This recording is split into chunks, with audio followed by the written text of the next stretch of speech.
A diferencia de Martín y de Carlos Eduardo, yo no conocía personalmente a Gustavo. Es la primera vez que lo tengo frente a frente, pero por supuesto conozco muchas de las cosas que han pasado en su historia periodística y de las amenazas, de los hostigamientos, de las presiones de las que ha sido víctima, y no solo él, sino también su equipo. Y yo quisiera comenzar por ahí.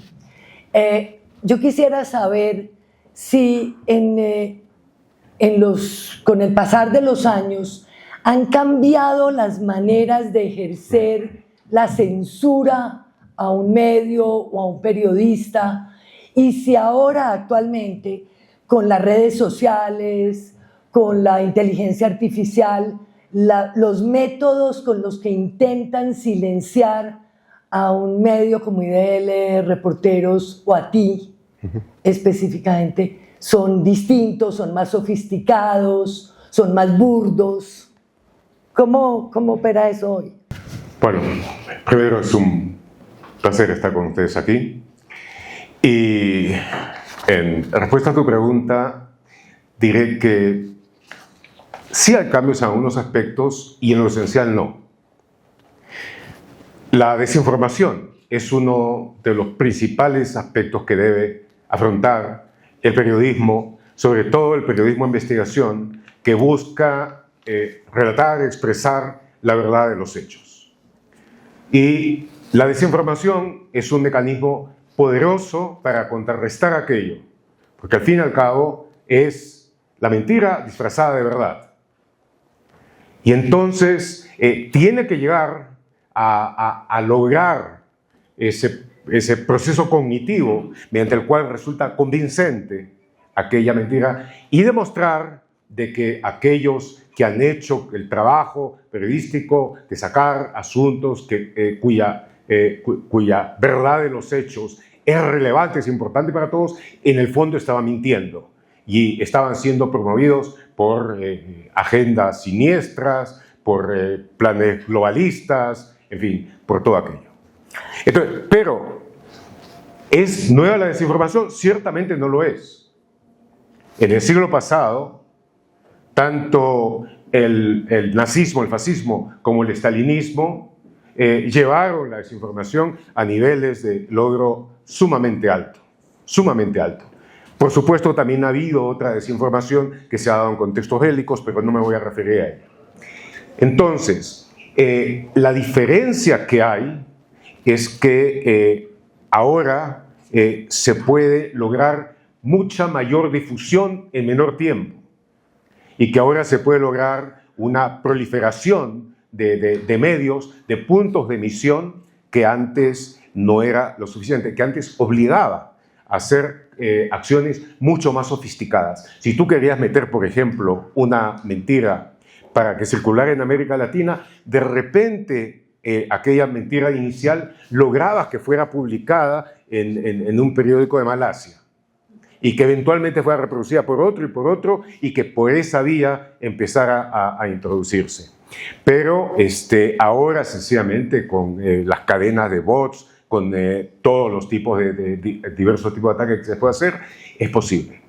Ahora, entonces, no ha habido grandes cambios. El hostigamiento físico se ha dado, pues sí, anteriormente también, en muchas circunstancias. Creo que han habido algunos cambios de estilo, creo que han habido algunos cambios de coordinación, pero en lo esencial, salvo aspectos relacionados con la tecnología de información, diría de que estamos repitiendo algo que sucedió antes también. Pero también yo pienso que, no sé qué opines, pero antes había un grueso de población o una parte importante de la población, por lo menos de la población, que seguía la prensa, que salía en defensa de los periodistas.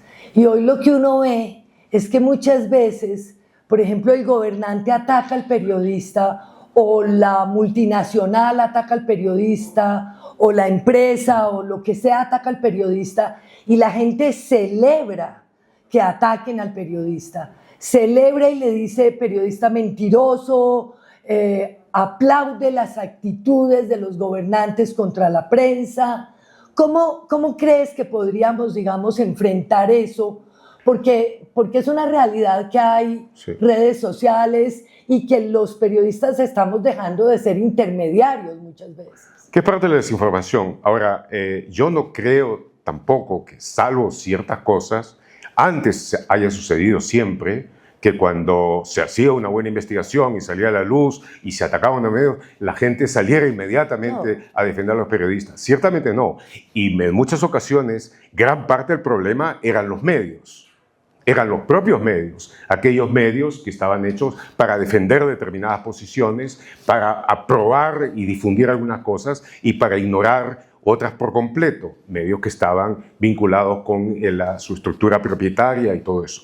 Entonces, un buen avance que se dio es cuando se fue profesionalizando ese periodismo en forma creciente, cuando empezaron a salir medios que comprendieron con lucidez que lo fundamental era darle el valor de la información a la gente y que eso iba a redundar en su crédito, en su prestigio, pero no fue una cosa, no fue una cosa permanente, ¿no? Ahorita me estaba recordando, por ejemplo, de un diálogo que, según es fama, se dio como en los años 40 del siglo pasado en la redacción del Comercio, que era el diario pues así más venerable y todo eso, entre Federico More, un periodista muy famoso, poco controvertido, pero muy famoso, muy inteligente, y el dueño, un señorón de la familia propietaria. Y este empezó a discutir para que le pagara un poquito más por sus colaboraciones. Entonces el señorón se puso señorón y le dijo, cada uno, usted escribe por dinero y yo escribo por honor. Y otro le respondió, bueno, cada uno escribe por lo que le hace falta. Y debo decir de que he escuchado la misma anécdota de otras circunstancias, de tal manera que es siempre, como dice Pirandello, una de esas historias en busca de un autor. Pero, volviendo a lo que sucede ahora, lo que ha cambiado mucho es el ecosistema periodístico, el ecosistema de la información. Y esto ha tenido cosas eventualmente malas, pero otras cosas eventualmente muy buenas. Yo, en determinado momento, hemos vivido en épocas en las cuales el periodismo de investigación dependía de las unidades que había en determinados medios, y cuando empezaron a haber empezó la crisis que básicamente se ha llevado y se llevará a los medios tradicionales, una de las primeras cosas que se eliminó fue las unidades de investigación, ¿no es cierto? Para no bajar el nivel de rédito. Y en ese contexto, cuando los periodistas de investigación, que empezábamos a reunirnos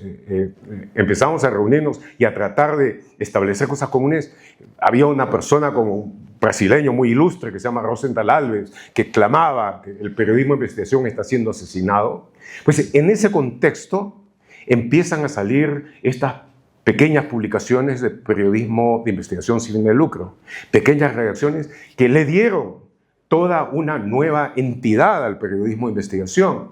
Luego, inicialmente se pensó que siendo organizaciones muy pequeñas, que estaban totalmente escasas de capital, entonces no iban a tener el mismo impacto, la misma importancia que las grandes unidades del pasado. Pero luego se creó, pese a los escépticos, cosas como el Consorcio Internacional de Periodistas de Investigación, que eventualmente en poco tiempo llegaron a hacer investigaciones de un nivel, de una profundidad, con un manejo de datos que hubiera resultado imposible en cualquier otra publicación. De hecho, en varios de esos casos, algunas de las publicaciones más grandes que recibieron esos leaks y todo esto, se lo pasaron a este consorcio para que estuviera en condiciones de llevarlo a cabo. De tal manera que hubo grandes cambios. Y ahora, en medio de un conjunto de cosas que no son solamente una crisis de medios, una crisis de periodismo, sino una crisis de la democracia en el mundo entero, la peor que se ha dado, diría yo, desde el primer tercio del siglo pasado, pues en ese contexto sí han surgido otro tipo de enemigos. Han surgido las fuerzas políticas antidemocráticas, sobre todo extrema derecha, no únicamente, pero que han buscado tener el control de los medios, del periodismo, de las redes, que han estado en condiciones de pagar redes también, y que en muchos casos, en el Perú sin duda, en varios otros casos también, han comprado estaciones de televisión, han comprado medios y los han utilizado como portavoces, haciendo un tipo de periodismo que hubiera avergonzado a Izvestia o a Pravda en sus momentos de mayor lealtad partidaria. Pero eso se ha dado. Entonces, en ese contexto, pues surgen los dos problemas que son paralelos y fundamentales. Uno es la absoluta necesidad de todos como ciudadanos y de nosotros periodistas como ciudadanos también, de defender una democracia que está siendo muy gravemente amenazada. Y, en segundo lugar, de tratar de defender el periodismo frente, entre otras cosas, a las grandes ofensivas que surgen de nuestro propio ecosistema. La desinformación, la mentira, la adulteración de los hechos, el descrédito que se busca dar a los periodistas y todo eso, que por supuesto tiene un nivel de escalada que eventualmente termina en atentados físicos, etcétera, y persecución judicial y todo aquello. ¿Y tú crees que la decisión de contestar a las mentiras, por ejemplo, o a las desinformaciones en casos que estén atentando contra el medio, contra su credibilidad, digamos de una manera importante, porque pues a todo no se puede responder? ¿Crees que ese es un camino válido y que sigue siendo válido, o que hay que buscar otros medios, dado que cada vez es más viral, cada vez es más rápido, y hay un grupo de población importante que apoya a los gobernantes, así tengan muchos visos y muchos comportamientos, por ejemplo, autocráticos? Entonces, ¿hay que responderles con hechos, o hay otras cosas que uno puede hacer, o es un desgaste responder? Yo creo que es absolutamente vital responder.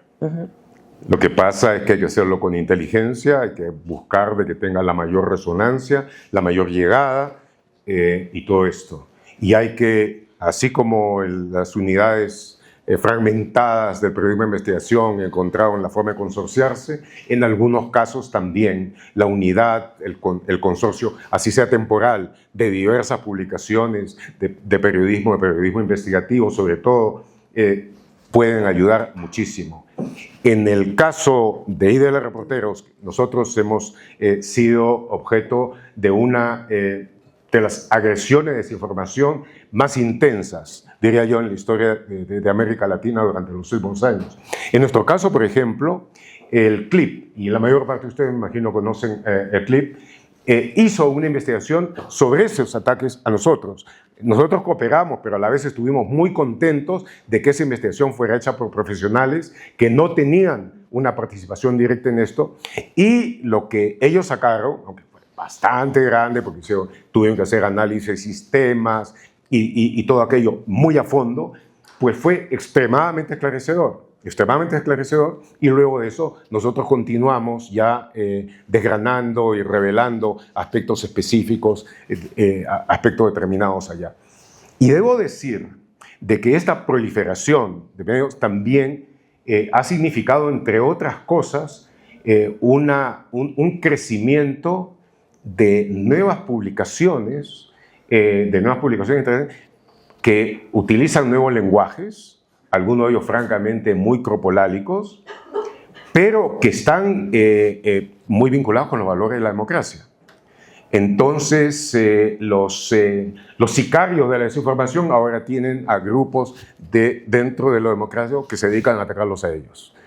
Y aunque me imagino que eso es algo solamente temporal, ya significa, y en el caso del Perú es muy claro, que es parte de una reacción frente al incremento de la desinformación, y sobre todo a ver con quiénes ha estado ligado todo ello, puesto que los pueden vivir, los pueden padecer, y gracias a lo que nosotros podemos hacer, pueden darse cuenta de las fechorías de las que se rodean para lograr sus fines.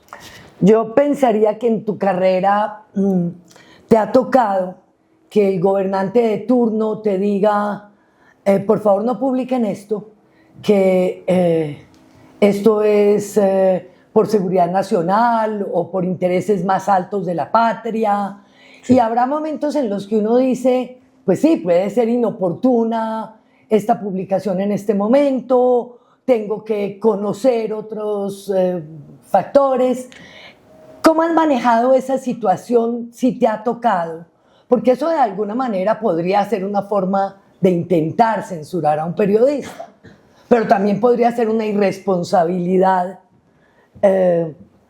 publicar algo que eventualmente apenas se está cocinando. Mira, la mayor parte de aquellos periodistas a los que he mirado y que he tenido como ejemplo, hemos tenido muy claro de que nuestra tarea es sacar a la luz la verdad de los hechos relevantes para la vida de la gente, de la sociedad. Pero eso no significa sacar cualquier cosa.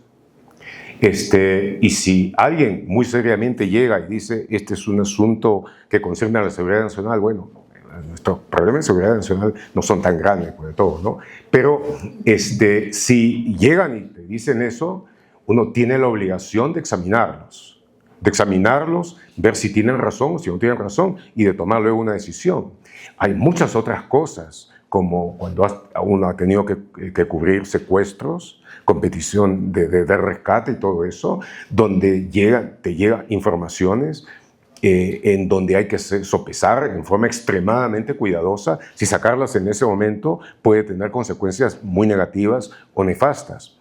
Y hay algunos momentos y circunstancias en los que uno responsablemente puede decidir no sacar a la luz determinada información, pero nunca porque te pinten pajaritos preñados. Nunca porque te vengan a decir una cosa que es un pretexto. Nunca porque te vengan a decir de que esto va a dañar los intereses de este empresario que es buena gente o una cosa por el estilo, ¿no es cierto? Hay circunstancias reales y yo creo de que todo el mundo o las ha vivido o las ha estudiado. Y entonces uno debe examinarlas con mucha seriedad. Pero en la mayor parte de los casos, las grandes fechorías descubiertas solamente gana con el hecho de ser conocidas por la gente. Muchas gracias, Gustavo. Un placer. Muy rico tenerte aquí.